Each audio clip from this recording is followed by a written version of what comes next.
Okay, welcome to the operating system course. In this video, we are going to learn about the Windows 10 administrative tools. And for the overview about what we will discuss today is administrative tools. It contains disk cleanup, resource monitor, task scheduler, defragment and optimize, then user administration, folder options, computer management, and backup restore.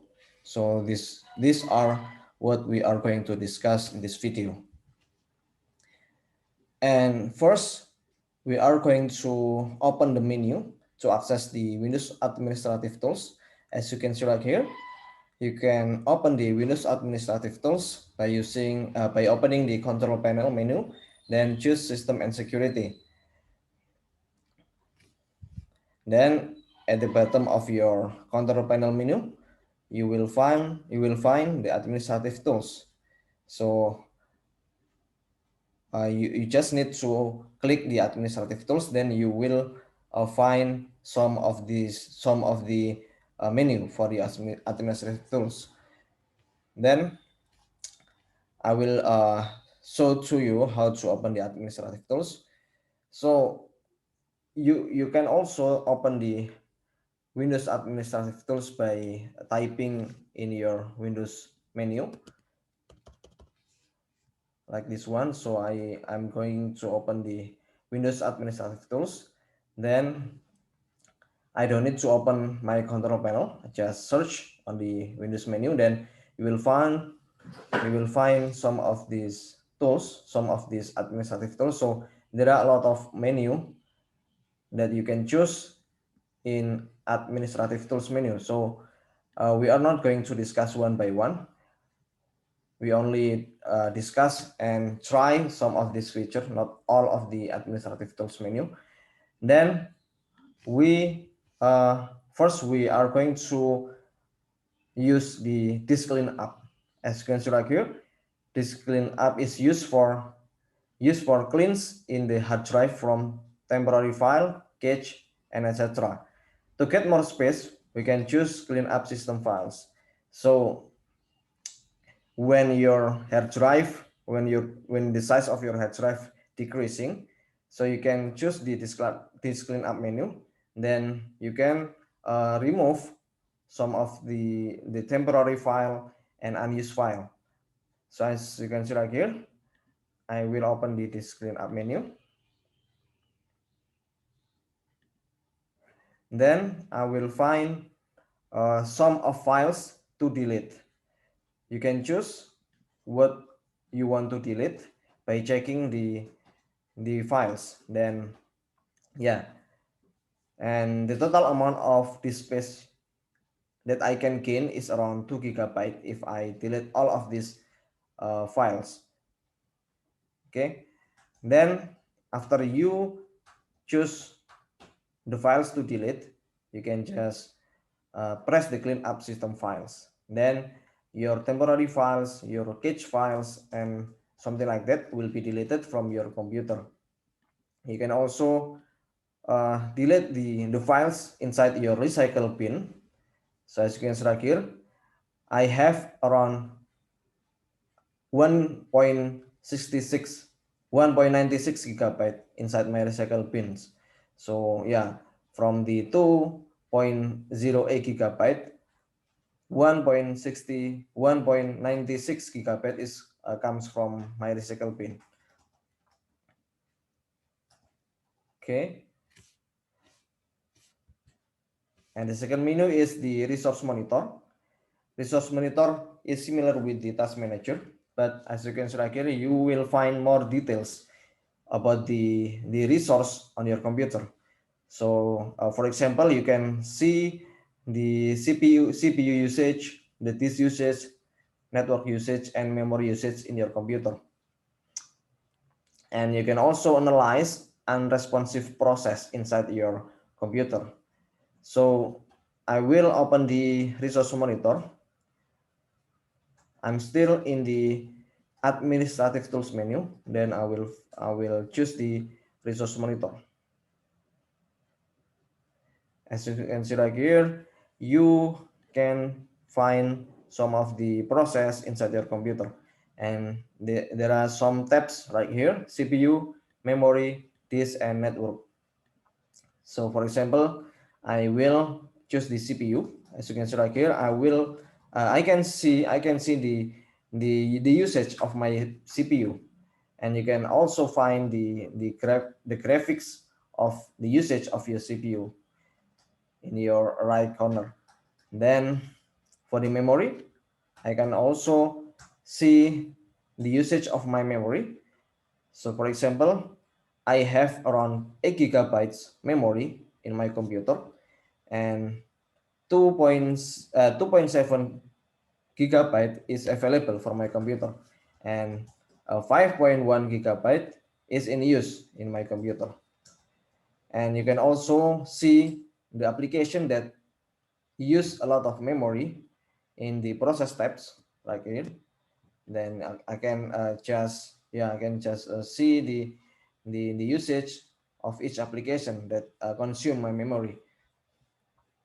Okay.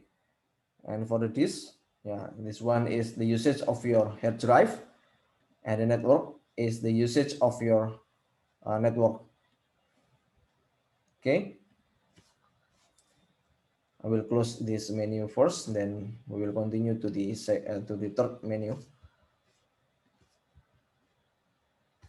And the third menu is task scheduler.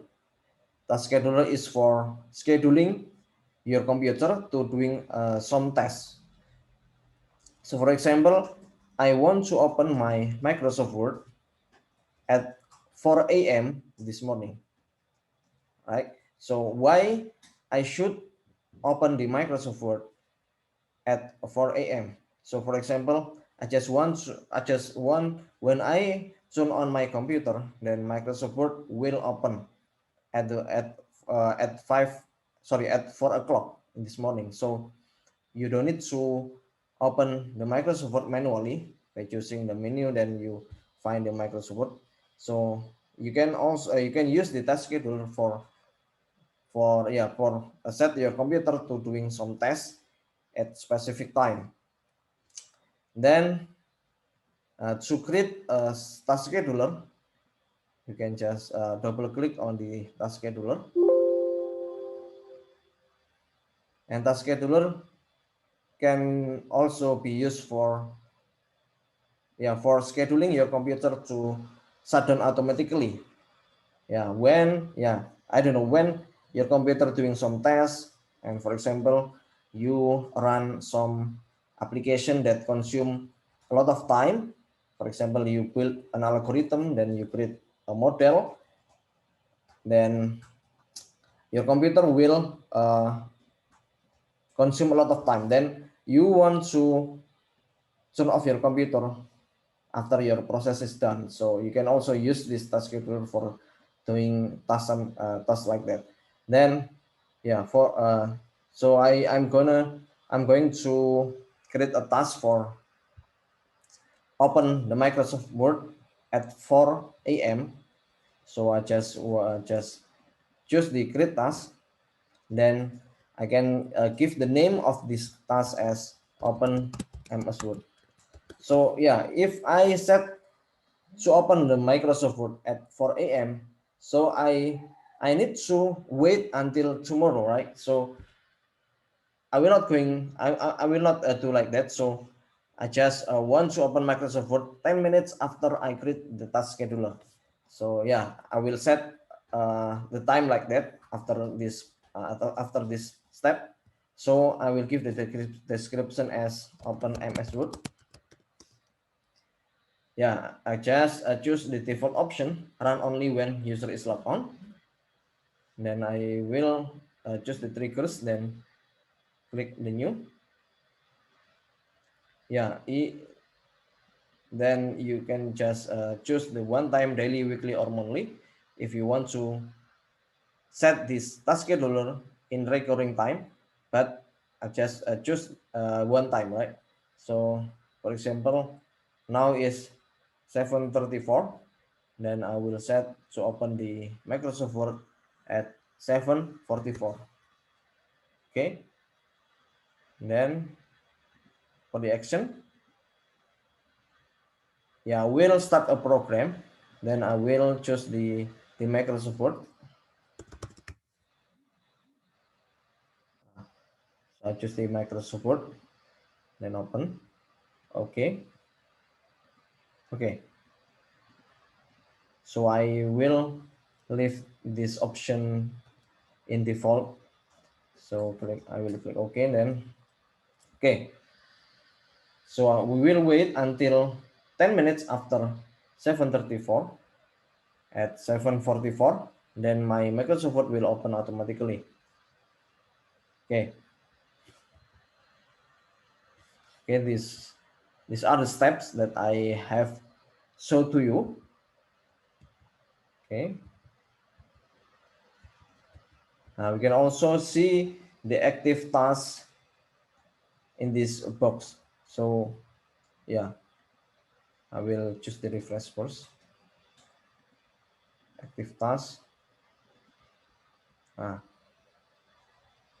So I will sort by the task name. So maybe the task is still process. So we will wait until 7:44. Then the Microsoft will open automatically. Okay. And the next menu is defragment and optimize drivers. Defragment and optimize drivers. Defragment is the process of realigning the hard drive so that writing file is more organized. This is related to making data scattered and separated on the hard disk collected in the same place or close. Then most computer hard disks have a rotating pattern so that the hard disk places data in a different place when writing new data.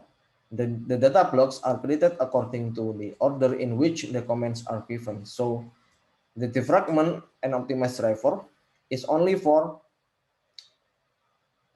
hard drive that not SSD hard drive. So I mean that if you use the newer technology in your hard drive like SSD or NAND card, so you don't need to defrag your hard drive. So this is for magnetic hard drive.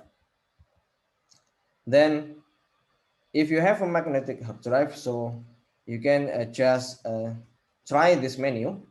Then you will open the defragment and optimize drivers menu inside your administrative tools.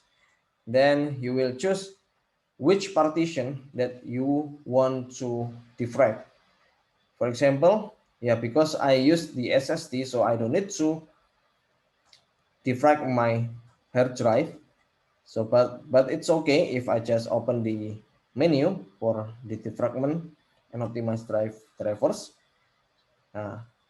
As you can see right here, I only have one partition in my computer, and the type of my hard drive is solid state drive. So I don't need to analyze this drive because I use this SSD solid state drive. But it's okay if you have magnetic drive.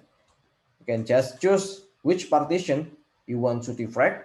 Then you need to press the analyze button or optimize button. So if you choose the optimize, it also analyze your partition. So you don't need to press the analyze button if you want optimize your driver, optimize your drive.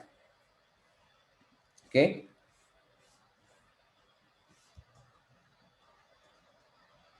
And this is the assessment one. You need to make a documentation of the use of administrative tools other than those discussed before, at least 5 tools. Like I was mentioning before, we have a lot of menu inside administrative tools. Then you just need to try at least 5 tools inside the administrative tools beside what we have discussed before. Then you need to make a documentation. You need to state the function or use of these tools and use these tools along with screenshots of how to use them. Then we will discuss about the Windows 10 user administration for creating a user. Microsoft Windows 10 can be used by multiple users on one local computer, so that each user has a different configuration according to his wishes. User types can be divided into two, namely administrator and regular user. So you can create more than one user in your Windows 10 operating system. Then you can set which user that you want to create as a administrator. Okay. Then yeah, you can find the menu to create a user by choose the settings accounts. Then you will find the accounts menu. You just need to press this menu, then you can create a new user inside your Windows 10 operating system. So I will show to you how to do that. Okay, I just type the settings, then the settings menu will appear. Okay, then I choose the accounts menu, then family and other users. As you can see right here, there are two users inside my computer, Muhammad and Farid. Then I want to create another user in my computer. So I just press the add someone else to this PC. Then you will see the menu like this one, but I don't want to create a new user in Microsoft account. So the new user that I will create, I assume that he doesn't have a Microsoft account. So I will choose I don't have this person sign in information.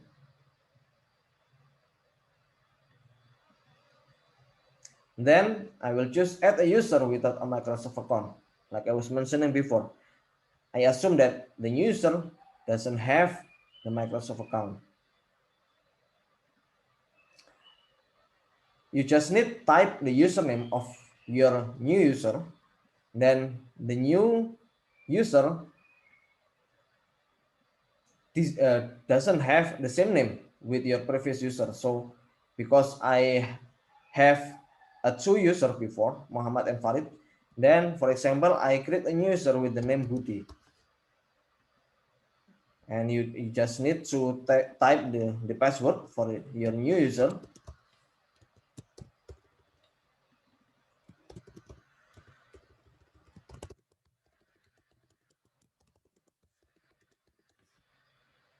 Then in case when you forgot your password, you can choose the security question. Yeah, I just type the what was your first pet names, yeah, then this one. Okay, I have created a new user with the name Budi inside my Windows 10 operating system, and this is the regular user, not an administrator. So if I want to set the Budi as an administrator, just choose the Budi, then change account type. Then I will change the account type to administrator, like this one. So Budi now is an administrator in my Windows 10 operating system. Okay, but I will not try to log off my computer then log in as a Budi, because if I log off my computer, then my recording process is stopped. Then yeah, as you can see right here, if you want to see that are you success to create a new user or not, you can just choose the Windows menu, then click the icon button. Then you will find the Budi as a new user. Okay, yeah, the task scheduler that I created before is running right now, right? Because now it's 7:44. Then the Microsoft Word is opening in my Windows 10 operating system. So the scheduler, the task scheduler that I created before is yeah, it's open. It opened the Microsoft Word. Okay. Then we continue to the next slide. Okay, these are the steps for creating a new user that I have showed to you before. So I just skip this process. Okay, this is the assessment tool. You need to create a new user in your Windows operating system. So for example, now you only have one user in your Windows 10 operating system. You can just make a documentation, then create a new user in your Windows 10 operating system. It's okay if after you create the documentation, you remove your new user. It's okay. Yeah, but you just need to make a documentation for creating a new user in Windows 10 operating system. Okay, these are the steps for change the account type for the new user. I have showed to you before, so I will skip this slide. Then we move to the folder option. So actually folder options, it's an option for configurize your Windows Explorer. So the option folder contains option for managing configuration files and folders. The folder options are on the view tab in Windows. Select the option button. Then yeah, I will show to you in my Windows Explorer. Then you will find the in view tab, then option. As you can see right here, you can configurize how to open the file. By default, you need to double click in your file, then the file will be open.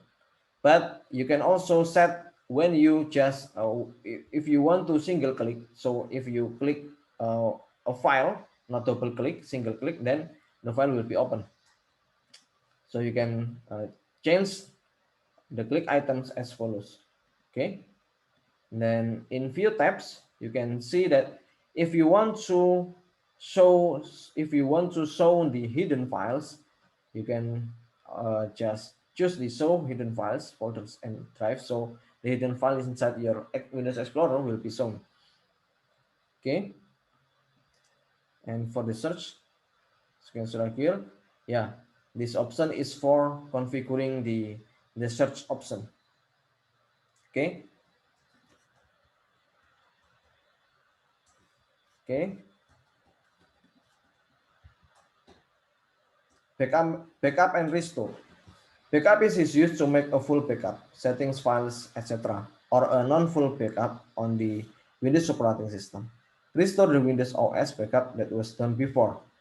And Windows 10 supports for restoring from Windows 10 OS. So if you have Windows 10, Windows 7 OS, then you want to upgrade your operating system to Windows 10, the settings that you have in Windows 7 can be restored in Windows 10 if you want to if you want to upgrading your Windows 10 Windows 7 operating system. So backup menu and restore can be found in control panel, system and security, backup and restore in Windows 7. Then create a system image used to perform full backup. All configurations we have made in OS Windows. Okay, I will not I will not present the step how to backup of the Windows OS because it takes a lot of time. So I just show to you the menu for backup the operating system. So yeah, this one is the wait, no, not this one.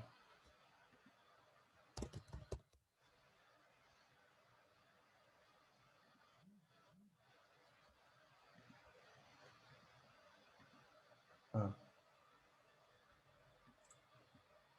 yeah, this is the menu for creating backup in your Windows. So there are two types for backup the Windows OS. The first option is full backup and the second option is restore point. So if you want to backup all of your operating system, all of the settings of your operating system, you need to choose the full backup. But if you want to backup in the restore point in your computer, so for example, you just want to backup the settings in your computer, you can choose the restore point. So as you can see, the backup, the full backup will takes a lot of disk, a lot of size in your disk. But the restore point, it will backup the settings, only the settings in your computer. Okay. This one is for full backup. So in this slide, it shows to you how to create a full backup in your computer. Then if you want to restore your full backup, you need to restart your computer. Then you need to go into the menu for Windows setup. So you need to choose the repair your computer, choose the troubleshoot, then advanced option, and choose system image recovery. Okay, then the backup and the restore process will be done. And for the assessment tree, in addition to full backups that have been discussed, there are other types of backups, namely restore point. You need to make a documentation of how to do a backup restore points, not full backup, but restore points. Then you need to collect assessment 1, 2, and 3 on the link provided on Google Classroom. So you just need to make a documentation for the assessment 1, 2, and 3. Then after you finish your work, your homework, then you need to submit on Google Classroom. Okay, thank you for watching this video.